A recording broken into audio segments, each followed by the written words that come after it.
चलो आज की क्लास हम लोग स्टार्ट करते हैं। ठीक है, तो आज हम लोग स्पेशल ट्रांजेक्शन्स पढ़ने वाले हैं। ठीक है, स्पेशल ट्रांजेक्शन्स कौन सा ट्रांजेक्शन होता है? वो ट्रांजेक्शन जो नॉर्मल ट्रांजेक्शन से थोड़ा हटके होता है, नॉर्मल ट्रांजेक्शन से हटके होता है। एक मिनट, मुझे ओपन बोर्ड स्टार्ट करने दो।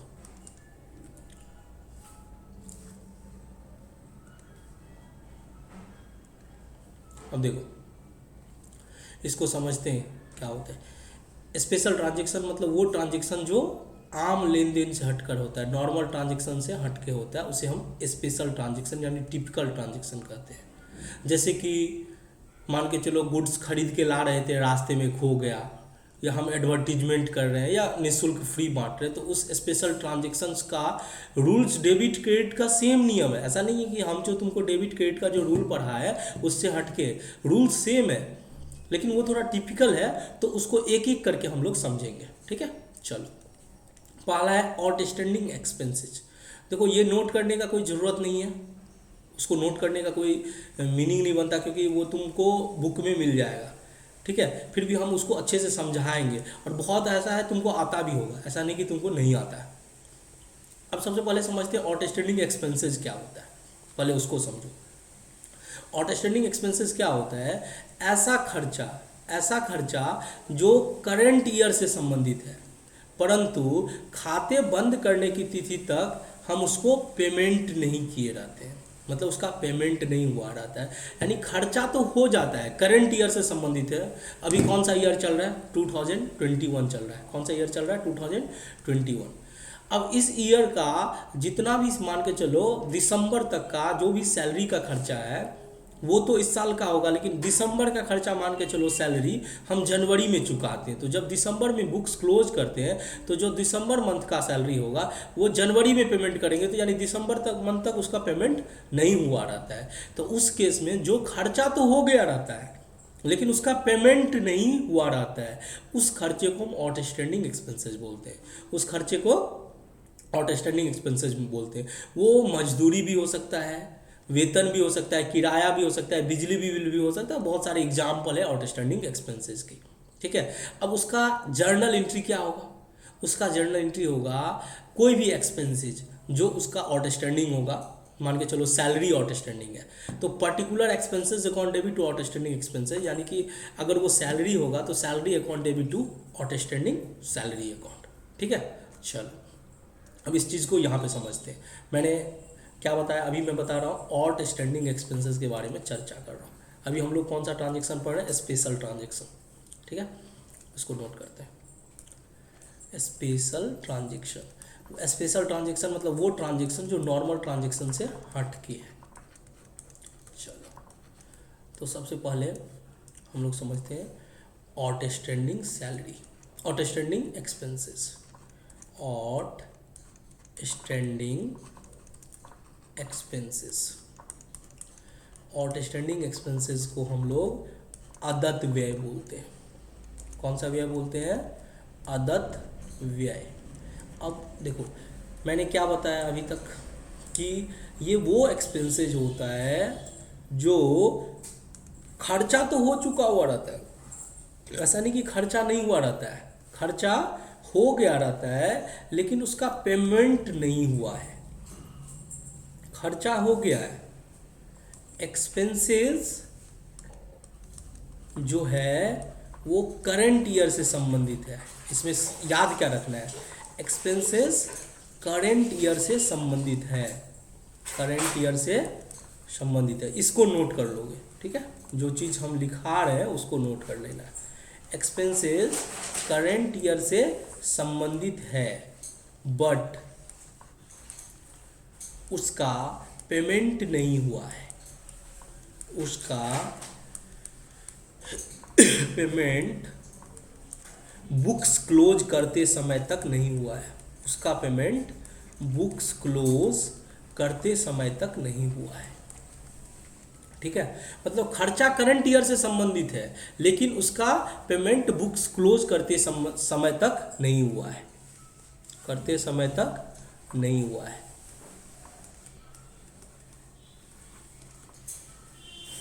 अब वो कुछ भी हो सकता है, वो सैलरी भी हो सकता है कि सैलरी तो मान के चलो एम्प्लॉय तो काम कर लिया है, मान के चलो हमारा जनवरी से दिसंबर बुक्स क्लोज होता है, तो दिसंबर तक तो एम्प्लॉय काम कर लिया, लेकिन उस दिसंबर मंथ का सैलरी हम जनवरी में दे रहे हैं, तो जो सैलरी बचा रहता है उस सैलरी के लिए तो जर्नल एंट्री होगा ना, क्योंकि हम तो बुक्स क्लोज कर रहे हैं, उसका पेमेंट बुक्स क्लोज करते समय तक नहीं हुआ है। ठीक है, अब जैसे कि एग्जाम्पल के थ्रू देखेंगे इसका तो जर्नल एंट्री क्या होगा। अब एग्जाम्पल देखो, एग्जाम्पल है सैलरी आउटस्टैंडिंग, सैलरी आउटस्टैंडिंग। ठीक है, ये सैलरी के बदले में रेंट भी हो सकता है, इलेक्ट्रिसिटी भी हो सकता है, वेजेज भी हो सकता है। ठीक है, ऑफ ₹10,000, मतलब 10,000 का वेतन जो है वो नहीं चुकाया गया है, 10,000 का वेतन नहीं चुकाया गया है, तो इसका एंट्री क्या होगा, इसका जर्नल क्या होगा, ये समझो। जर्नल क्या होगा, अब इसका जर्नल होगा, पहली बात तो खर्चा तो हो चुका है, खर्चा हो चुका है तो खर्चा को तो डेबिट करेंगे ना जी, खर्चा को, अगर खर्चा हो चुका है तो खर्चा को तो हम डेबिट करेंगे, तो सैलरी अकाउंट को तो डेबिट करेंगे। अगर रेंट मान के चलो रेंट का खर्चा था जो आउटस्टैंडिंग था, तो रेंट तो हो चुका है तो खर्चा को तो डेबिट करेंगे। सैलरी क्या है, एक एक्सपेंसेज है, तो एक्सपेंसेज को तो बढ़ता है तो हम उसको डेबिट करते हैं, ये तो आपको पता है। और लेकिन इसका पेमेंट नहीं हुआ है, खर्चा हो गया लेकिन इसका पेमेंट नहीं हुआ है, तो अगर इसका पेमेंट नहीं हुआ है तो उसका पेमेंट हमको बाद में करना है। मैंने क्या बोला, दिसंबर मंथ का सैलरी पेंडिंग है जो जनवरी में देना है, तो जनवरी में उसका पेमेंट करना है। और अगर किसी खर्चा का पेमेंट नहीं हुआ है, इसका मतलब वो मेरे लिए लाइबिलिटीज़ है, क्योंकि लाइबिलिटीज़ का डिफिनीशन क्या है, लाइबिलिटीज़ वह होता है जिसका फ्यूचर में आउटफ्लो होता है, जिसका फ्यूचर में पेमेंट करना पड़ता है। तो ये जो आउटस्टैंडिंग सैलरी है वो मेरे लिए लाइबिलिटीज़ कहलाएगा, आउटस्टैंडिंग सैलरी मेरे लिए क्या कहलाएगा, लाइबिलिटी, और लाइबिलिटीज़ बढ़ता है तो हमेशा उसको हम क्रेडिट करते हैं। Salary account debit to outstanding salary account, clear है। 10,000 salary account debit to outstanding salary account, तो क्या लिखेंगे, being salary outstanding recorded, being salary outstanding recorded. चलो इसको नोट कर लो आप लोग।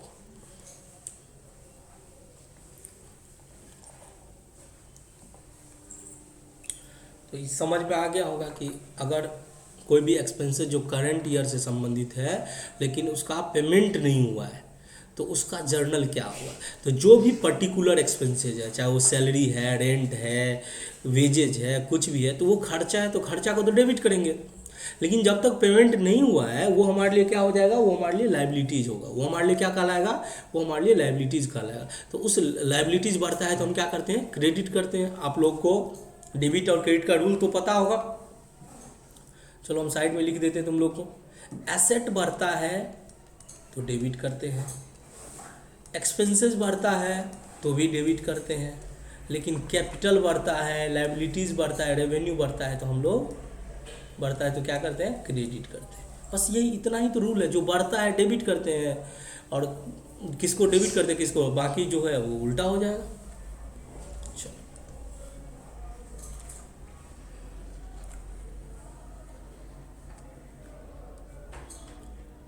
चलो नोट कर लो।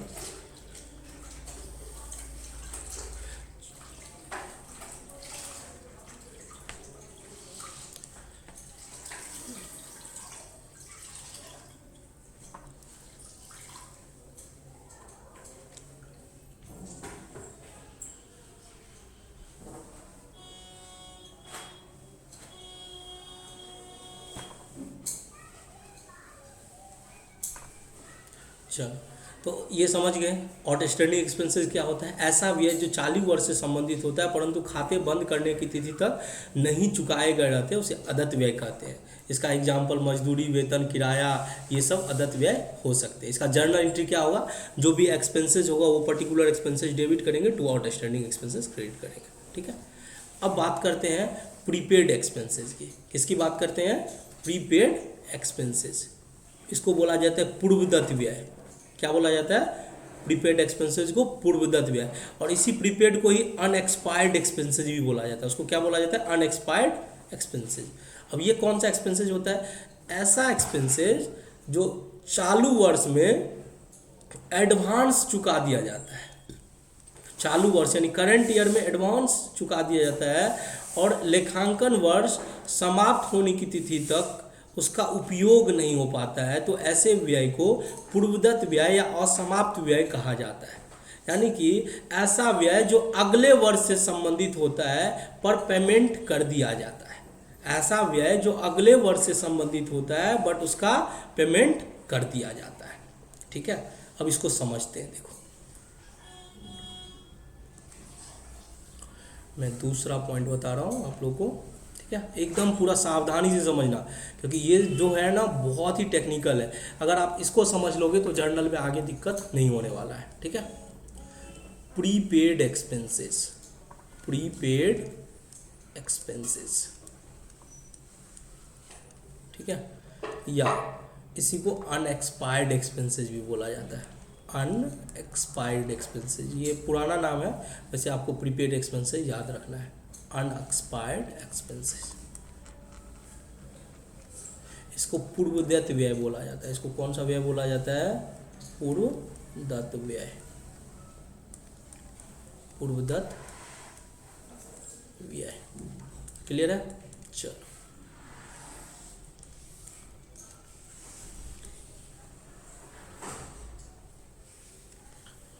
चलो अब इसके बारे में समझना है कि ये क्या होता है प्रीपेड एक्सपेंसेस। ये क्या होता है? देखो, ऐसा एक्सपेंसेस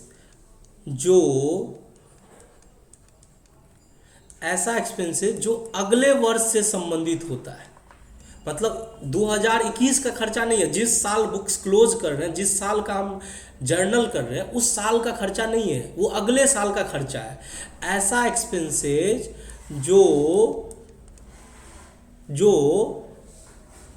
अगले साल से संबंधित है, यानी कि नेक्स्ट फिनेंशियल ईयर से संबंधित है। नेक्स्ट फिनेंशियल ईयर बोला जाता है। नेक्स्ट फिनेंशियल ईयर यानी अगले साल। इसको हिंदी में अगर लिखें तो ऐसा एक्सपेंसेस जो अगले साल से संबंधित है, जो अगले साल से संबंधित है। ऐसा एक्सपेंसेस जो नेक्स्ट फिनेंशियल ईयर यानी अगले साल से संबंधित है। ठीक है, ऐसा एक्सपेंसेस जो नेक्स्ट फिनेंशियल ईयर यानी अगले साल से संबंधित है, बट उसका पेमेंट करेंट ईयर में हो जाता है।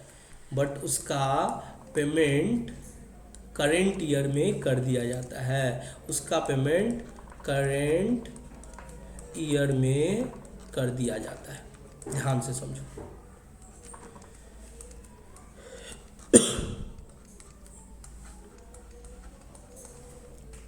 अब कोई खर्चा ऐसा है जिसका पेमेंट हम एडवांस में कर देते हैं, तो मैं बोल रहा हूँ ऐसा एक्सपेंसेस जो नेक्स्ट ईयर से संबंधित है बट उसका पेमेंट करेंट ईयर में कर देते हैं।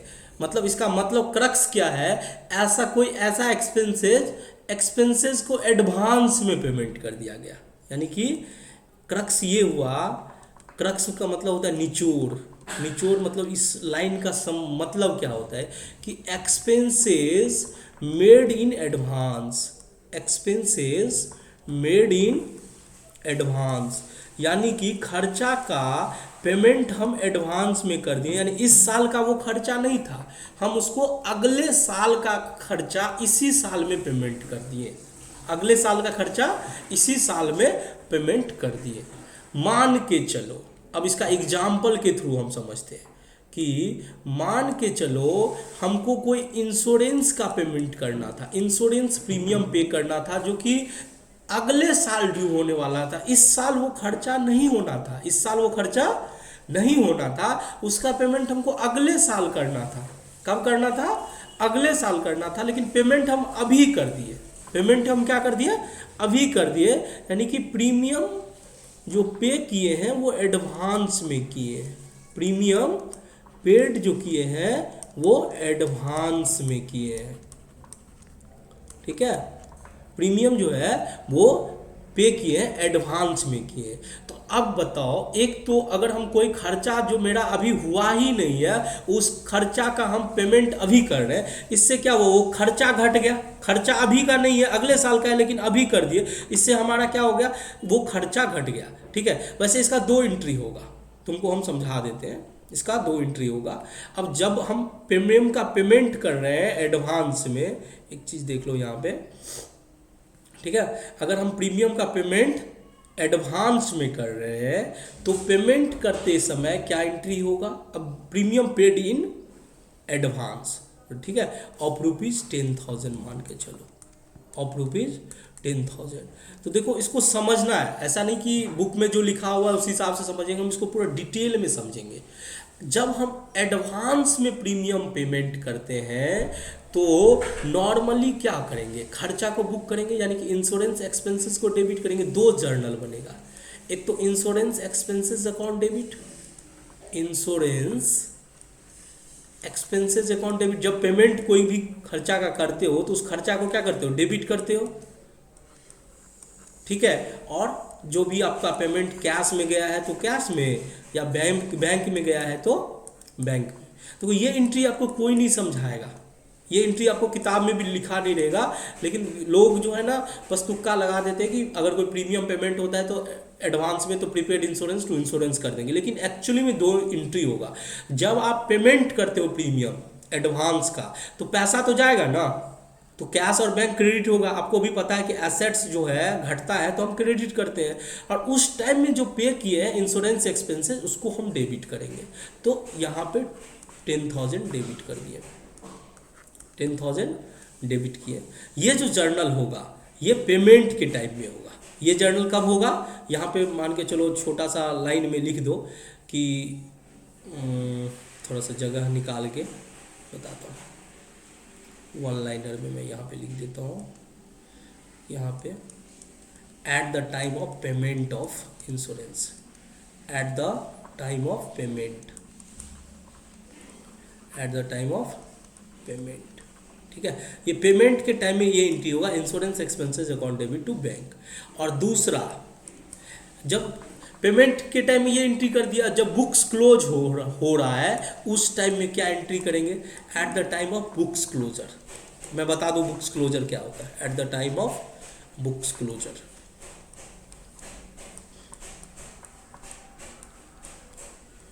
अब देखो, रोज का लेन देन, डेली बेसिस पे जो लेन देन होता है वो डेली बेसिस पे रिकॉर्ड होता है, ठीक है। तो जब हम इंश्योरेंस का एडवांस में पेमेंट कर रहे थे तो कैश चला गया, हम इंश्योरेंस एक्सपेंसेस बुक कर दिए, इंश्योरेंस एक्सपेंसेस टू बैंक, ठीक है। अब मान के चलो हर कंपनी में नॉर्मली मंथ एंड पे बुक्स क्लोज होता है, हर महीना का बुक्स क्लोज होता है।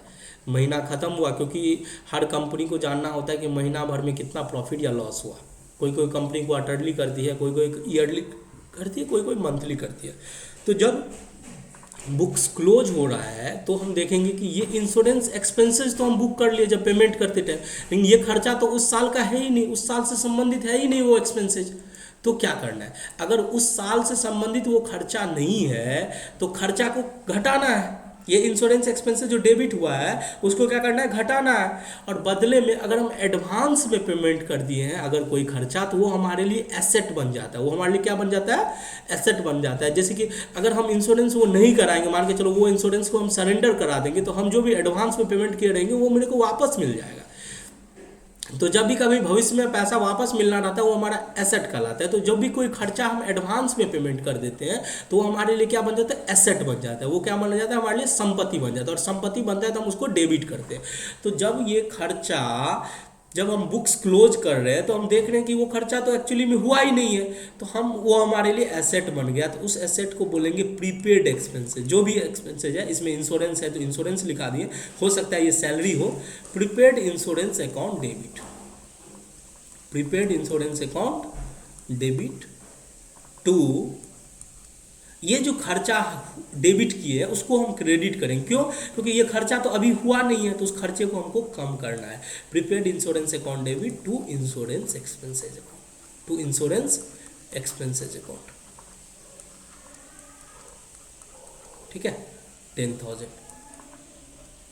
अब देखो कभी कभी क्वेश्चन में आपको केवल बोलेगा कि प्रीपेड इंश्योरेंस है 10,000, प्रीपेड इंश्योरेंस है 10,000। उस केस में आपको ये दोनों जर्नल एंट्री नहीं करने हैं। अगर केवल प्रीपेड इंश्योरेंस बोलेगा 10,000 है तो केवल दूसरा जर्नल एंट्री करना पड़ेगा, prepaid insurance account debit to insurance expenses account, ठीक है। लेकिन अगर ये बोले कि इंश्योरेंस एक्सपेंसेस का पेमेंट हुआ कर रहे हैं एडवांस में, अभी पेमेंट कर रहे हैं एडवांस में, तो एक पेमेंट का भी एंट्री करेंगे insurance expenses account debit to bank, और दूसरा प्रीपेड इंश्योरेंस भी बुक करेंगे, यानी prepaid insurance to insurance expenses. I hope आप लोग क्लियर होंगे कि अगर कोई एक्सपेंसेस एडवांस में करते हैं, अगर कोई भी एक्सपेंसेस का पेमेंट एडवांस में करते हैं तो वो हमारा संपत्ति बन जाता है, और जब हम पेमेंट करते हैं तो उस एक्सपेंसेस को डेबिट करते हैं, और कैश या बैंक जिस फॉर्म में हम उसका पेमेंट करते हैं कैश और बैंक को क्रेडिट करते हैं, ठीक है। और दूसरा जो जर्नल हम लोग बुक करते हैं, जो भी प्रीपेड एक्सपेंसेस होता है, जो भी इंश्योरेंस से है, सैलरी से है, वेजेस से है, उस एक्सपेंसेस मतलब प्रीपेड इंश्योरेंस से कोई हमारा एसेट होता है उसको डेबिट करते हैं, और उस एक्सपेंसेस को हम क्रेडिट करते हैं। अब आइए यहाँ पे देखिए, यही हुआ है। प्रीपेड एक्सपेंसेस मैंने क्या बताया कि ऐसा खर्चा जो एडवांस में चुकाया जाता है और जिसका संबंध उस ईयर से नहीं होता है, मतलब इस ईयर का बुक्स क्लोज हो रहा है, मान के चलो हम 2021 अभी चल रहा है, दिसंबर में उसका खाता क्लोज कर रहे हैं, लेकिन वो खर्चा अगले साल से संबंधित है, लेकिन पेमेंट हो चुका है। तो पेमेंट हो चुका है तो जब बुक्स क्लोज करने लगेंगे तो हम ये एंट्री पोस्ट करेंगे, बुक्स क्लोज करने लगेंगे तो प्रीपेड एक्सपेंसेस अकाउंट डेबिट, यानी इंश्योरेंस प्रीमियम है तो यहाँ पे इंश्योरेंस एक्सपेंसेस, लेकिन जो भी एक्सपेंसेस होगा prepaid expenses account debit to that expenses, prepaid expenses account debit to that expenses वो करेंगे, ठीक है। लेकिन जब उस इंश्योरेंस का पेमेंट हुआ होगा तब एंट्री हुआ होगा insurance premium account debit to bank, तभी तो आज इंश्योरेंस प्रीमियम वो क्रेडिट हुआ है। क्लियर है? चलो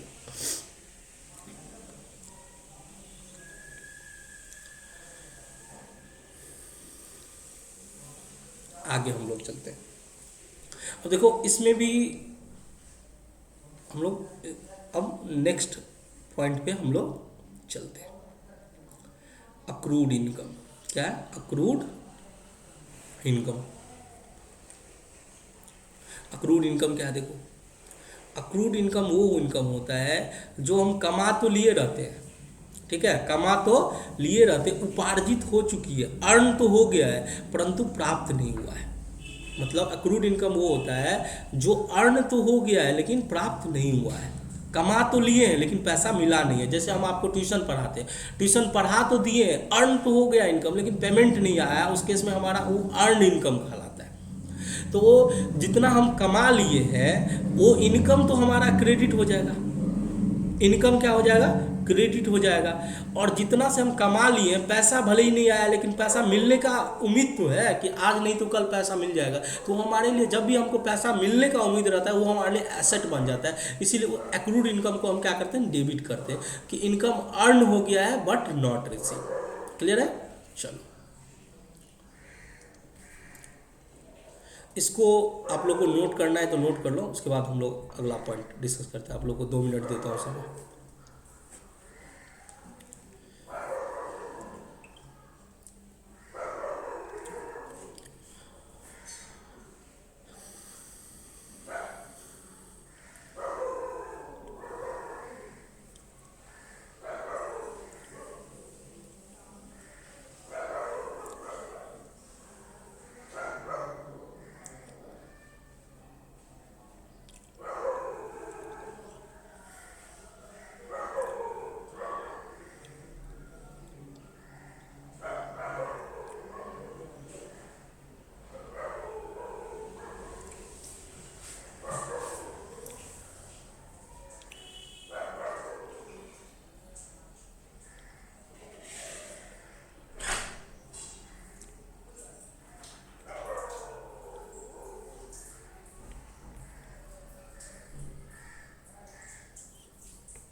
हम देखते हैं आगे, ठीक है। थर्ड पॉइंट,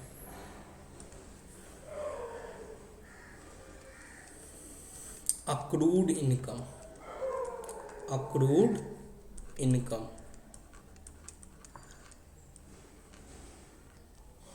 ठीक है। अक्रूड इनकम, इसको हिंदी में बोला जाता है उपार्जित आय। क्या बोला जाता है? उपार्जित आय, ठीक है। ये क्या होता है देखो,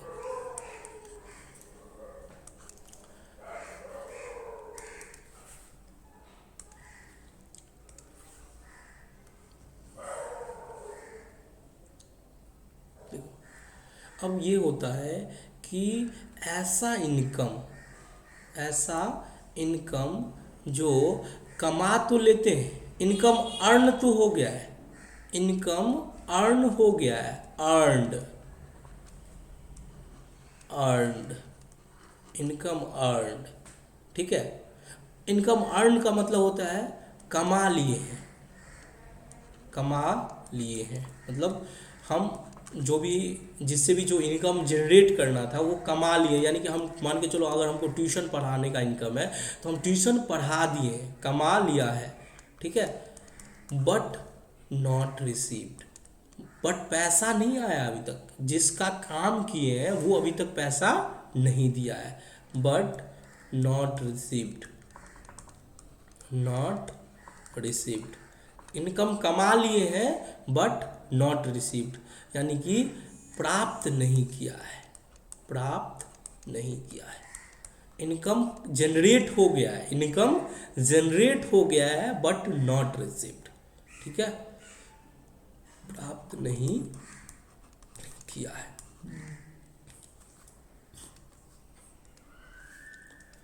प्राप्त नहीं किया है। अब इसका एग्जाम्पल अगर देखा जाए तो एग्जाम्पल क्या हो सकता है, देखो अगर कोई डिविडेंट, जैसे कि डिविडेंट जो है ना, मान के चलो डिविडेंट, डिविडेंट कंपनी के शेयर होल्डर को दिया जाता है, कंपनी के मालिक को दिया जाता है, वो डिक्लेयर हो गया है, यानी अनाउंस कर दिया गया है, डिक्लेयर्ड हो गया है, मतलब डिक्लेयर्ड का मतलब होता है अनाउंस कर दिया गया है कि हाँ हम अपने शेयर होल्डर को डिविडेंट देंगे। शेयर होल्डर कौन होता है? जो कंपनी में पैसा लगाता है उसको शेयर होल्डर बोलते हैं। तो और उस शेयर होल्डर को इनकम में से कुछ हिस्सा डिविडेंट के रूप में दिया जाता है, डिविडेंट के रूप में दिया जाता है। तो कंपनी ने अनाउंस तो कर दिया कि हाँ अपने शेयर होल्डर को डिविडेंट देंगे, लेकिन अभी तक पे नहीं किया है, अभी तक पे नहीं किया, but not paid, dividend declare but not paid. तो ऐसे केस में शेयर होल्डर के लिए ये, इस केस में dividend declare but not paid, तो ये शेयर होल्डर के लिए, उसको तो पैसा मिलना था, तो शेयर होल्डर के लिए ये एक्रूड इनकम है। शेयर कौन, किसके लिए? शेयर होल्डर के लिए ये क्या है? एक्रूड इनकम है। शेयर होल्डर के लिए, शेयर होल्डर के लिए अक्रूड इनकम है, शेयर होल्डर के लिए क्या है? अक्रूड इनकम है, ठीक है। चलो उसी तरह से दूसरा एग्जांपल हो सकता है interest due but not receive. Interest due मतलब इंटरेस्ट ड्यू हो चुका है, ठीक है, पैसा ड्यू हो चुका है कि मिलना है लेकिन मिला नहीं है, इंटरेस्ट ड्यू हो चुका है but not receive, but not receive. उसी तरह से ये हो सकता है कि रेंट ड्यू हो चुका है, मतलब किराया जो है मिलना था, किराया जो है वो मिलना था, रिसीव करना था, लेकिन अभी तक किराएदार बोला कि अभी मेरे पास पैसा नहीं है, सो मैं इस मंथ का किराया अगले मंथ दे दूंगा। यानी कि रेंट ड्यू तो हो चुका है लेकिन अभी तक रिसीव नहीं हुआ है, but not receive, but not receive, ठीक है। तो इस सब केस में जर्नल एंट्री क्या होगा? इस सब केस में जर्नल एंट्री क्या होगा? तो जर्नल एंट्री के लिए तो हमको बस डेबिट और क्रेडिट का रूल सोचना है कि क्या बढ़ रहा है, क्या घट रहा है, बस वही चीज़ देखना है कि क्या बढ़ रहा है और क्या घट रहा है। चलो तो वही चीज़ सोचते हैं। अब देखो यहाँ पे क्या हो रहा है, इनकम अर्न कर लिए, इनकम अर्न कर लिए, तो इसका मतलब क्या है, इनकम बढ़ रहा है, इनकम बढ़ रहा है, बट पैसा नहीं आया, कैश जो आना चाहिए था वो नहीं आया। क्या आ रहा है कि हाँ कमा लिए, लेकिन एक आश्वासन मिला है कि हाँ हम कमा तो लिए लेकिन पैसा मिलेगा, अभी नहीं मिलेगा। उस आश्वासन को अक्रूड इनकम बोलते हैं। तो अक्रूड इनकम क्या है, वो हमारा एसेट है। अक्रूड इनकम क्या है, क्यों, जिससे पैसा मिलना रहता है वो हमारे लिए एसेट बन जाता है, वो हमारे लिए क्या हो जाता है, एसेट बन जाता है। कि एक आश्वासन मिल रहा है कि पैसा मिलेगा, तो वो एसेट है। और एसेट बढ़ता है तो उसको भी क्या करते हैं, अक्रूड, अगर अक्रूड इनकम एसेट बढ़ता है तो हम उसको क्या करते हैं बताओ, उसको एसेट बढ़ता है तो, अरे क्या हो रहा है भाई, एक मिनट, अक्रूड इनकम, ठीक है, ये क्या बोला मैंने, एसेट है ये,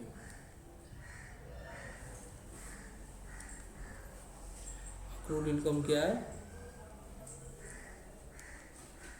पेन, अक्रूड इनकम, ये हमारे लिए क्या है, असेट है। और असेट बढ़ता है तो डेबिट होता है, और इनकम बढ़ता है तो क्रेडिट होता है। ये तो आप लोग को भी पता है। तो जर्नल एंट्री क्या होगा, असेट बढ़ रहा है यानी अक्रूड इनकम बढ़ रहा है।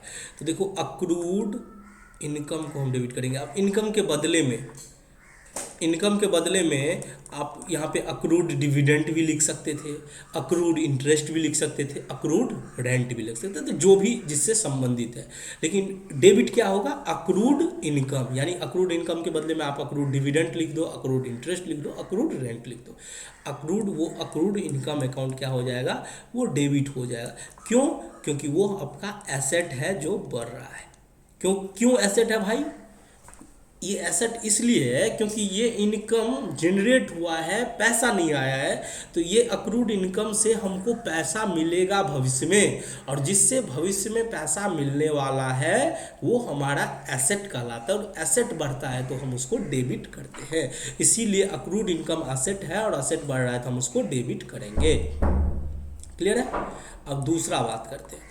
दूसरा, इनकम भी तो बढ़ रहा है, इनकम तो कमा लिए, भले ही पैसा नहीं आया है, उससे क्या मतलब, इनकम तो जनरेट हुआ है ना। और इनकम बढ़ता है, इनकम बढ़ता है तो हम उसको क्रेडिट करते हैं, इसीलिए अक्रूड इनकम डेबिट होगा टू इनकम अकाउंट, यानी क्रेडिट हो जाएगा। इसका नैरेशन क्या लिखेंगे, नैरेशन होगा being income earned but not received, income earned but not received, ठीक है, income earn but not received, ठीक है। चलो इतना क्लियर है, अच्छे से आप लोग को समझ में आ गया कि अभी तक हम लोग 3 चीज़ पढ़े हैं। अभी तक हम जस्ट जो भी पढ़े हैं उसको रिकॉल कर देते हैं। आउटस्टैंडिंग एक्सपेंसेस, आउटस्टैंडिंग एक्सपेंसेस क्या होता है, वो खर्चा जो ड्यू हो चुका है लेकिन पेमेंट नहीं हुआ है, यानी कि खर्चा हो गया है, खर्चा हो गया है मतलब स्टाफ काम कर लिया है, बिजली बिल का ड्यू हो गया है, बिजली बिल आ गया है लेकिन हम उसका पेमेंट नहीं किए, किराया मकान में रह गए, मकान मालिक बोला कि भाई किराया दो, लेकिन हम किराया चुकाए नहीं है, यानी कि खर्चा हो चुका है लेकिन पेमेंट नहीं हुआ है, उसको हम आउटस्टैंडिंग एक्सपेंसेस बोलते हैं। उसको हिंदी में अदत्त व्यय बोला जाता है। उसके लिए क्या होता है, उस खर्चे को डेबिट करते हैं, उस खर्चे को डेबिट करते हैं, और आउटस्टैंडिंग सैलरी को हम क्रेडिट करते हैं। उस खर्चे को डेबिट करते हैं और आउटस्टैंडिंग सैलरी को क्या करते हैं, क्रेडिट करते हैं, ठीक है। क्लियर है इसमें। चलो, खर्चा क्या है, एक्सपेंसेस है, एक्सपेंसेस बढ़ता है तो डेबिट करते हैं। आउटस्टैंडिंग सैलरी क्या है, आउटस्टैंडिंग सैलरी लाइबिलिटीज है, और लाइबिलिटीज बढ़ता है तो हम क्रेडिट करते हैं। चलो दूसरा क्या पढ़े, प्रीपेड एक्सपेंसेस या अनएक्सपायर्ड एक्सपेंसेस, पूर्वदत्त व्यय। ऐसा खर्चा जो हुआ नहीं है, ऐसा खर्चा हुआ नहीं है लेकिन पेमेंट पहले कर दिए, यानी कि ऐसा खर्चा जो अगले फिनेंशियल ईयर से संबंधित है लेकिन पेमेंट इसी साल हो गया, खर्चा हम एडवांस में कर दिए। उस केस में क्या होता है, अगर कोई खर्चा एडवांस में कर देते हैं तो वो आपका संपत्ति बन जाता है, वो आपका एसेट बन जाता है। तो प्रीपेड एक्सपेंसेस को हम लोग एसेट मानते हैं, प्रीपेड एक्सपेंसेस को क्या बोलते हैं, एसेट मानते हैं, तो इसीलिए उसको डेबिट करते हैं। लेकिन जब हम पेमेंट पेमेंट करते हैं तो पैसा जाता है, एडवांस में कर रहे हैं लेकिन कैश तो गया ना। तो जब हम पेमेंट कर रहे होते हैं तो उस खर्चा को डेबिट करते हैं और कैश और बैंक को क्रेडिट करते हैं। इंश्योरेंस एक्सपेंसेस जैसे कि यहाँ पे हम प्रीमियम पे कर रहे हैं, एडवांस क्या पे कर रहे हैं, प्रीमियम पे कर रहे हैं, तो उस खर्चे को डेबिट किया और कैश बैंक को क्रेडिट किया। और जब बुक्स क्लोज करने लगे तो हमारा तो अभी वो खर्चा ड्यू नहीं हुआ है, तो उस खर्चे को घटाना है, खर्चे को कम करना है, और खर्चा को कम करना है तो हम क्रेडिट करेंगे इंश्योरेंस एक्सपेंसेस को, इसीलिए हम क्रेडिट किए हैं। और जो हमारा उससे जो एसेट जनरेट हुआ प्रीपेड इंश्योरेंस, इसीलिए हम प्रीपेड इंश्योरेंस को डेबिट किए। ठीक है, देखो मैं अपनी तरफ से पूरा प्रयास कर रहा हूँ कि आप लोग को अच्छे से समझ आ जाए, कोई किसी तरह का दिक्कत ना हो। ठीक है, फिर भी हाँ छोटा मोटा दिक्कत तो हो सकता है, ऐसा नहीं कि नहीं दिक्कत हो सकता, दिक्कत होगा। आप मुझे मैसेज करना या मुझे क्लास ख़त्म होने के बाद मैं एक टाइम दे देता हूँ कि नॉर्मली आप लोग जो है ना, मतलब 5 बजे से लेके 7 बजे तक कभी भी आप फ़ोन करके कोई भी डाउट पूछना हो तो पूछ सकते हो। व्हाट्सएप पे कभी भी मैसेज कर दो, जब भी मेरे को फुर्सत में होगा डाउट हम आपको सॉल्व करा देंगे। ठीक है, चलो अब फिर हम लोग पढ़े अक्रूड इनकम। अक्रूड इनकम हम लोग समझ चुके हैं कि अक्रूड इनकम वो इनकम होता है जो हम कमा लिए रहते हैं पैसा, लेकिन उसका मिला नहीं रहता है। डिविडेंड मतलब इसका एग्जांपल है dividend declare but not paid, यानी डिविडेंड तो डिक्लेयर हो गया लेकिन अभी तक पेमेंट नहीं हुआ है, यानी शेयर होल्डर के लिए वो अक्रूड इनकम है। इंटरेस्ट ड्यू हुआ है लेकिन रिसीव नहीं हुआ है, रेंट ड्यू हुआ है रिसीव नहीं हुआ है, तो ऐसे केस में जो इनकम अर्न हो गया है वो हमारे लिए अक्रूड इनकम कहलाता है, एसेट कहलाता है। और एसेट बढ़ता है तो डेबिट करते हैं, और इनकम भी साथ में बढ़ता है तो इसीलिए इनकम को हम क्रेडिट करते हैं, meaning being income earn but not received. चलो आगे बढ़ते हैं। तो ये तीनों जर्नल आई होप मैं आपको अच्छे से समझा चुका हूँ। ठीक है, चलो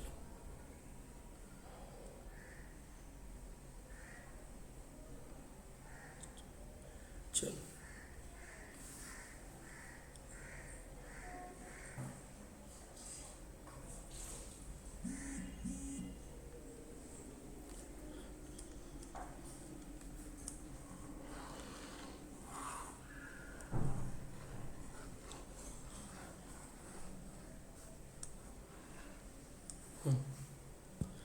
अब देखो क्या है।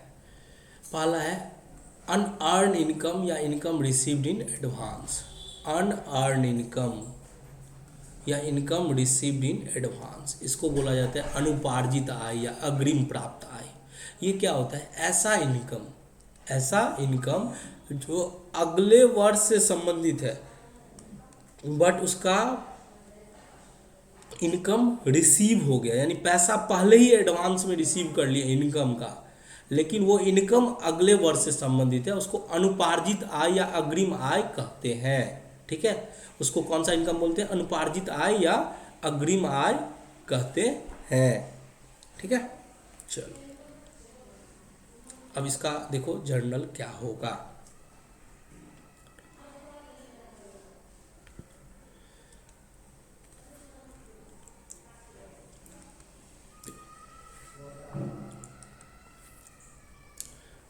चौथा, इसको बोला जाता है अनअर्न्ड इनकम। कौन सा इनकम बोला जाता है, अनअर्न्ड इनकम, या फिर इनको बोला जाता है इनकम रिसीव्ड इन एडवांस। ठीक है, इनकम रिसीव्ड इन एडवांस। ठीक है, इसको हिंदी में बोलेंगे अनअर्न्ड इनकम को बोलेंगे अनुपार्जित आय, अनुपार्जित आय, यानी अनुपार्जित आय यानी कि उपार्जन नहीं हुआ है, उपार्जन नहीं हुआ है यानी कमाए नहीं है लेकिन पैसा पहले ही ले लिए, अनुपार्जित आय। या इसको बोला जाता है अग्रिम प्राप्त आय, अग्रिम प्राप्त आय। समझते हैं हम लोग एकदम बारीकी से हर चीज़ को समझते हैं। ठीक है, और उसको ना रियल लाइफ में उसको देखो कि कैसे इसको रियल लाइफ से हम रिलेट कर पाते हैं। ठीक है, किताबी नॉलेज से ज़्यादा इम्पोर्टेंट है कि कैसे हम उसको प्रैक्टिकल लाइफ में इम्प्लीमेंट कर पाते हैं। देखो अनअर्न्ड इनकम यानी अनुपार्जित आय क्या होता है कि आजकल के धंधे में ना सबसे बड़ा होता है कि पहले आप पेमेंट कीजिए तब आपको सर्विस दिया जाएगा।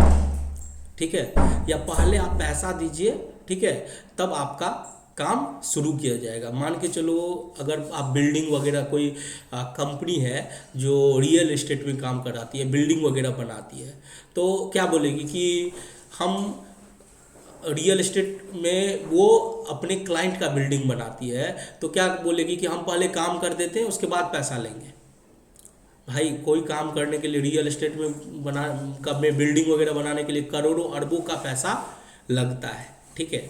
तो उसमें क्या होता है कि पहले कस्टमर से पैसा आ गया रहता है, कस्टमर से पैसा मिल गया रहता है एडवांस के रूप में कि जाओ आप अपना काम शुरू करो, बाद में हिसाब कर लेंगे। उस केस में क्या होता है कि पैसा पहले ही आ गया रहता है, आपका इनकम तो नहीं उपार्जन, आप काम करेंगे तब तो आपका इनकम अर्न होगा, लेकिन इनकम तो अर्न नहीं हुआ, लेकिन पैसा पहले ही मिल गया, पैसा पहले ही मिल गया। तो उस केस में क्या एंट्री होगा, तो इसमें भी दो एंट्री होगा, इसमें भी दो एंट्री होगा। एक तो एंट्री होगा eight the time of receipt, जब पैसा मिला, ठीक है। सबसे पहले इसको समझ लो, इसको समझ लो, उसके बाद हम इसका जर्नल एंट्री बताएंगे, ठीक है। इसका मतलब ये हुआ कि इनकम तो अर्न नहीं हुआ है, इनकम अर्न नहीं हुआ है, इनकम अर्न नहीं हुआ है करंट ईयर में। करंट ईयर यानी जिस साल बुक्स बन रहा है, जिस साल का आप जर्नल कर रहे हो, इनकम अर्न नहीं हुआ है करंट ईयर में, नहीं हुआ है करंट ईयर में, इनकम अर्न नहीं हुआ है करंट ईयर में, बट पेमेंट रिसीव्ड हो गया है, ठीक है। उस इनकम से रिलेटेड पेमेंट रिसीव्ड हो गया है। इनकम अर्न नहीं हुआ है बट उस इनकम से रिलेटेड पेमेंट रिसीव्ड हो गया, ठीक है। चलो मैं क्या बोला कि इनकम यहाँ पे थे, इनकम अर्न नहीं हुआ है करंट ईयर में, बट उस इनकम से संबंधित पेमेंट आ गया है, बट उस इनकम से रिलेटेड से, उस इनकम से संबंधित पेमेंट रिसीव कर, पेमेंट उस इनकम से संबंधित पेमेंट रिसीव कर लिया गया है, पेमेंट रिसीव्ड कर लिया गया है,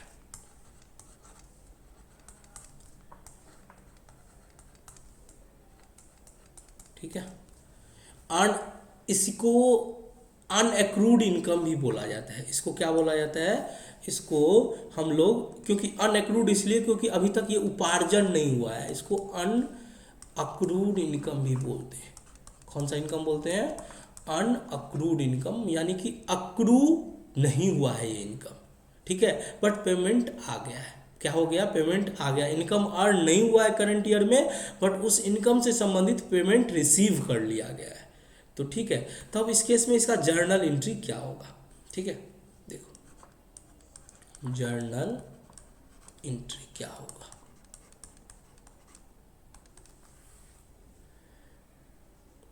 पहला तो ये होगा eight the time of receive, जब पैसा मिला उस टाइम में क्या होगा। देखो दो अलग, इस केस में अलग अलग जर्नल एंट्री होगा। जब पैसा रिसीव किए वो पेमेंट का, eight the time of received, तब क्या होगा, पैसा आया होगा, क्लियर है, तो कैश या बैंक डेबिट होगा, कैश अकाउंट या फिर बैंक अकाउंट डेबिट होगा, और उस इनकम को क्रेडिट करेंगे, जो भी पर्टिकुलर इनकम है उस इनकम अकाउंट को क्रेडिट करेंगे उस टाइम में, उस इनकम अकाउंट को क्या करेंगे, क्रेडिट करेंगे। फिर बाद में जब बुक्स क्लोज करने लगेंगे, पेमेंट जब आएगा तो सिंपल बात है, कैश रिसीव करना है और उस इनकम को क्रेडिट करना है। और जब बुक्स क्लोजर के टाइम में, at the time of books closure, at the time of books closure, books closure का मतलब होता है महीना के अंत में, साल के अंत में या क्वार्टर के अंत में, जब आप खाता को बंद कर रहे हैं, जब आप खाता को बंद कर रहे हैं तब क्या जर्नल एंट्री होगा, तब क्या जर्नल एंट्री होगा। तो तब जो है वो इनकम जो क्रेडिट हुआ था उस इनकम को हम डेबिट करेंगे, तब उस इनकम को क्या करेंगे, डेबिट करेंगे, इनकम अकाउंट डेबिट हो जाएगा, इनकम अकाउंट डेबिट हो जाएगा और वो अनएक्रूड इनकम क्रेडिट हो जाएगा, अनअक्रूड इनकम, क्योंकि ये हमारे लिए अनअक्रूड इनकम हमारे लिए लाइबिलिटीज़ है। अनअक्रूड इनकम हमारे लिए क्या है, लाइबिलिटीज़ है। तो लाइबिलिटीज़ बढ़ता है तो आपको भी पता होगा क्रेडिट होगा, तो ये अनअक्रूड इनकम क्रेडिट हो जाएगा, इसको लाइबिलिटीज़ बोला जाता है। मैं हर जगह आपको लिखते जाऊँगा, ये क्या कहलाएगा, लाइबिलिटीज़ कहलाएगा, ये यहाँ पे नोट कर लेना, ठीक है, ये लाइबिलिटीज़ होगा, ठीक है। तो इनकम डेबिट हुआ और अनअक्रूड इनकम क्रेडिट हुआ। देखो वैसे आपके बुक में आपको ये एंट्री नहीं दिया है, ठीक है, cash account debit to income account ये नहीं दिया है, ठीक है। आप लोग को यही सिखाया गया कि जब भी अनअर्न इनकम होता है या अनएक्रूड इनकम एडवांस में रिसीव करते हैं, इनकम को डेबिट करते हैं, अनएक्रूड इनकम को क्रेडिट करते हैं, ठीक है। अब जैसे कि देखो इस बुक में क्या बोला है, इनकम को डेबिट करते हैं और वो जो अनअर्न इनकम है जिस उसी को इनकम रिसीव्ड एट एडवांस मिलते हैं उसको क्रेडिट करते हैं, लेकिन ये गलत है। केवल एक एंट्री, वैसे एग्जाम में आप ये लिख के आ जाओगे फुल मार्क्स मिल जाएगा, लेकिन सोचने वाली बात है, तुम सोचो कि क्या है इसका मतलब, क्या ऐसा आय जो अगले वर्ष से संबंधित है, चालू वर्ष में प्राप्त हो जाती है। पैसा मिला तो कैश बैंक तो डेबिट होगा ही, जब पैसा मिला तो कैश बैंक तो डेबिट हो गए, उसका एंट्री ये इसमें नहीं दिया है, लेकिन हम लोग दोनों एंट्री करके आएंगे, दोनों एंट्री समझेंगे, क्योंकि हमको केवल एग्जाम पास करने से मतलब नहीं है, हमको कॉन्टेक्स्ट को समझना है कि अगर इनकम अक्रू होता है, ठीक है, तो क्या एंट्री होगा, और इनकम अनअर्न, इसको अनअर्न इनकम बोला जाता है। कौन सा इनकम बोला जाता है, अनअर्न इनकम, यानी कि कमाए नहीं है अभी तक, इसको कमाए नहीं है, पैसा आ गया तो जब पैसा आया तो कैश का एंट्री किए, इसी को अनअर्न इनकम भी बोला जाता है, अनअक्रूड इनकम भी बोला जाता है। जब पैसा आता है तो इनकम कैश और बैंक को डेबिट किया और इनकम को क्रेडिट किया, और जब हम बुक क्लोज करने लगे तब ये एंट्री मारेंगे, income account debit to unaccrued income. I hope clear है आप लोगों को, ठीक है। लोग केवल ये एंट्री बताएंगे, मैंने आपको ये एंट्री भी बताया कि जब पैसा रिसीव करते हैं तो क्या एंट्री होगा। अभी सोचो ना, इनकम को डेबिट तब करेंगे ना जब इनकम को क्रेडिट किए, पहले इनकम बढ़ाएंगे तब तो इनकम को हटाएंगे, तो इसीलिए ये दोनों एंट्री हम लोग को सीखना है, cash account debit, bank account debit to income account, और फिर income account debit to unaccrued income account. देखो ये सब जो टॉपिक है वो बहुत इंपॉर्टेंट है, ठीक है। ये लाइबिलिटीज होता है, अनअर्न इनकम क्या होता है, लाइबिलिटीज होता है। उसी तरह से बाकी सबका एक एक करके देख लो। ये जो आउटस्टैंडिंग एक्सपेंसेज होता है ये क्या होता है, ये भी बता देता हूँ मैं। ये होता है आउटस्टैंडिंग एक्सपेंसेस, ये भी लाइबिलिटीज होता है, क्योंकि इसका पेमेंट बाद में करना होता है, ये नोट कर लेना। आउटस्टैंडिंग एक्सपेंसेस क्या होता है, लाइबिलिटीज होता है। दूसरा देखो, अब प्रीपेड एक्सपेंसेस या अनएक्सपायर्ड एक्सपेंसेस। प्रीपेड एक्सपेंसेस और अनएक्सपायर्ड एक्सपेंसेस जो होता है वो एसेट होता है, क्योंकि इससे पैसा मिलना रहता है, इससे पैसा मिलना रहता है, ठीक है। अक्रूड इनकम उपार्जित है, कमा लिए हैं लेकिन पैसा मिला नहीं है, तो ये भी हमारे लिए एसेट है, ये भी हमारे लिए क्या है, एसेट है, ठीक है। और चौथा तो बता दिए, तो यहाँ तक नोट कर लो, ठीक है। उसके बाद हम लोग आगे बढ़ते हैं।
चलो आगे बढ़ते हैं, आई होप आप लोग नोट कर लिए होंगे।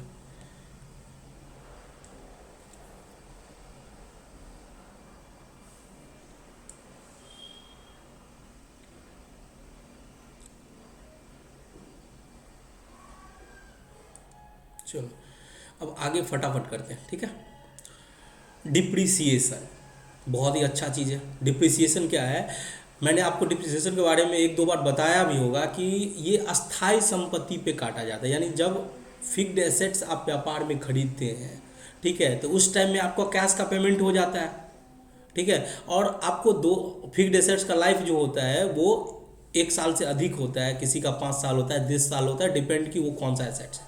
तो अब 10 साल के बाद वापस खरीदना है तो उतना पैसा कहाँ से लाएंगे, ठीक है। उसके लिए क्या होता है कि हर साल उस संपत्ति में से 10%, मतलब जो भी जितना लाइफ है, मान के चलो 10 साल का लाइफ है तो 10 साल के हिसाब से डिप्रिसिएशन चार्ज किया जाता है। डिप्रिसिएशन चार्ज करने से क्या होता है, डिप्रिसिएशन को खर्चा के रूप में दिखाया जाता है। डिप्रिसिएशन को क्या किया जाता है, खर्चा के रूप में, यानी व्यवसाय के लिए हानि है और इसे नॉमिनल अकाउंट बोला जाता है। तो डिप्रिसिएशन जैसे ही खर्चा के रूप में दिखाता है तो खर्चा को तो हमेशा डेबिट करते हैं और उससे आपका एसेट घटता है, उससे आपका क्या होता है, एसेट घटता है, ठीक है। चलो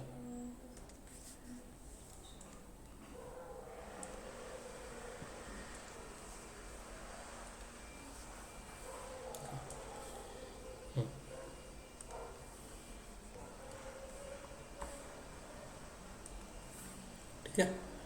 डिप्रिसिएशन, डिप्रिसिएशन, डिप्रिसिएशन को ह्रास बोला गया। क्या बोला गया, ह्रास, ठीक है। डिप्रिसिएशन को क्या बोला गया, ह्रास।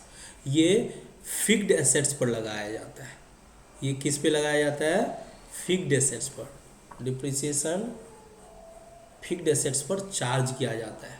डिप्रिसिएशन किस पे चार्ज किया जाता है, फिक्स्ड एसेट्स पर। तो हम इसको पॉइंट देके समझेंगे। डिप्रिसिएशन, डिप्रिसिएशन क्या होता है, एक नॉन कैश एक्सपेंसेस है, एक non cash expense. Non cash expense इसलिए है क्योंकि इसमें खर्चा नहीं होता। खर्चा है, डिप्रिसिएशन को एक्सपेंसेस माना जाएगा, लेकिन ये नॉन कैश एक्सपेंसेस है। क्यों है नॉन कैश एक्सपेंसेस, क्योंकि इससे कैश और बैंक पे कोई असर नहीं पड़ता। क्योंकि आप फिक्स्ड एसेट्स एक बार खरीद लिए तो उसके बाद आपको अलग से कोई पेमेंट करने की जरूरत नहीं होती है। उसी पेमेंट एक्सपेंस फिक्स्ड एसेट्स को घटाने के लिए डिप्रिसिएशन चार्ज किया जाता है। डिप्रिसिएशन एक नॉन कैश एक्सपेंसेस है क्योंकि इससे कैश का आउटफ्लो नहीं होता, क्योंकि इससे फंड का बोल सकते हो, फंड मतलब कैश बैंक कुछ भी हो सकता है, इससे फंड का आउटफ्लो नहीं होता है। यानी कि डिप्रिसिएशन चार्ज करने से आपका पैसा घटेगा नहीं, आपका बैंक बैलेंस घटेगा नहीं, इससे फंड का आउटफ्लो नहीं होता है, इससे फंड का आउटफ्लो नहीं होता है। क्लियर है। डिप्रिसिएशन कौन सा एक्सपेंसेस है, नॉन कैश एक्सपेंसेस है, इससे फंड का आउटफ्लो नहीं होता है। और डिप्रिसिएशन, दूसरा पॉइंट, डिप्रिसिएशन चार्ज करने से एसेट घटता है, ठीक है। डिप्रिसिएशन चार्ज करने से एसेट घटता है। डिप्रिसिएशन चार्ज करने से एसेट क्या होता है, एसेट का वैल्यू रिड्यूस होता है। एसेट घटता है, रिड्यूस होता है। रिड्यूस का मतलब होता है घटना। एसेट रिड्यूस यानी कि घटता है, एसेट रिड्यूस होता है, ठीक है। दो चीज मैंने आपको बताया, मैंने एक तो बताया कि ये नॉन कैश एक्सपेंसेस है। मैंने क्या बताया, नॉन कैश, तो खर्चा तो है ना जी, और जैसे ही खर्चा है तो ये डेबिट होगा, क्लियर है। और डिप्रिसिएशन चार्ज करने से एसेट रिड्यूस होता है। दूसरा बात मैंने ये बताया कि एसेट रिड्यूस होता है, और एसेट रिड्यूस होता है तो उसको हम क्रेडिट करते हैं, उसको हम क्या करते हैं, क्रेडिट करते हैं। तो अब देखो भाई जर्नल एंट्री क्या होगा, जर्नल एंट्री क्या होगा, जर्नल एंट्री क्या होगा, ठीक है। जर्नल एंट्री होगा depreciation account debit. Journal entry क्या होगा, डिप्रिसिएशन अकाउंट डेबिट। डिप्रिसिएशन इसलिए डेबिट हो रहा है क्योंकि ये एक्सपेंसेस है। Depreciation account debit to asset account, depreciation account debit to asset account. ठीक है, क्यों एसेट अकाउंट को क्रेडिट किया? क्योंकि इससे आपका एसेट का वैल्यू घटता है, मैंने आपको बताया एसेट का वैल्यू घटता है, इसीलिए हम क्रेडिट करते हैं। डिप्रिसिएशन आपका एक्सपेंसेज है, डिप्रिसिएशन क्या है? एक्सपेंसेज है जो कि बढ़ रहा है, इसीलिए हम उसको डेबिट कर रहे हैं। और एसेट घटता है, एसेट यहाँ पे क्या हो रहा है? घट रहा है, एसेट क्या हो रहा है? घट रहा है, इसीलिए हम इसको क्रेडिट किए। ठीक है, नरेशन क्या लिखेंगे? Being depreciation charged on asset, being depreciation charge, और ये जो होता है फिक्स्ड एसेट्स पे चार्ज किया जाता है, being depreciation charged on fixed assets. ठीक है, ये चीज़ शायद मैंने मिस कर दिया तो उसको मैं लिखा, डिप्रिसिएशन चार्ज करने से एसेट रिड्यूस होता है। और ये भी लिख दो कि डिप्रिसिएशन फिक्स्ड एसेट्स पर चार्ज किया जाता है। डिप्रिसिएशन किस पे चार्ज किया जाता है? फिक्स्ड एसेट्स पे। डिप्रिसिएशन फिक्स्ड एसेट्स पर चार्ज किया जाता है। डिप्रिसिएशन फिक्स्ड एसेट्स पर चार्ज किया जाता है। ठीक है, तो 3 चीज़ सीखे। इसका जर्नल कैसे किया जाता है डिप्रिसिएशन में, आप ये सीखे कि डिप्रिसिएशन एक खर्चा है और खर्चा को डेबिट करते हैं ये, लेकिन हाँ ये वो खर्चा है जिससे कैश का आउटफ्लो नहीं होता है। इसको नॉर्मली आप देखते होंगे कि कोई भी खर्चा होता है तो कैश और बैंक बैलेंस घट जाता है। रेंट पे करते हैं, कैश बैंक बैलेंस घट जाता है। सैलरी पे करते हैं, बिजली बिल पर पे करते हैं, तो इस सब ये एक ऐसा खर्चा है जिससे कि पेमेंट करना पड़ता है। लेकिन डिप्रिसिएशन में पेमेंट नहीं करना पड़ता है, क्योंकि फिक्स्ड एसेट्स खरीदते समय आप ऑलरेडी पेमेंट कर दिए होते हो, बस डिप्रिसिएशन चार्ज करते हो जिससे कि फंड को बढ़ाते हो और एक सेपरेट फंड क्रिएट करते हो, और इससे आपका फिक्स्ड एसेट्स का वैल्यू क्या होता है? घटता है। तो एक तरफ डिप्रिसिएशन एक खर्चा के रूप में होता है और दूसरा इससे क्या होता है? वो फिक्स्ड एसेट्स अकाउंट घटता है, वो फिक्स्ड एसेट्स अकाउंट क्या होता है? घटता है। तो इसलिए बोलते हैं depreciation account debit to fixed assets account. Clear है? चलो, आई होप आप बहुत अच्छे से क्लियर हो गए होंगे। चलो हम लोग आगे बढ़ते हैं। मैं 2 मिनट का समय देता हूँ, नोट कर लो, उसके बाद हम लोग आगे बढ़ते हैं।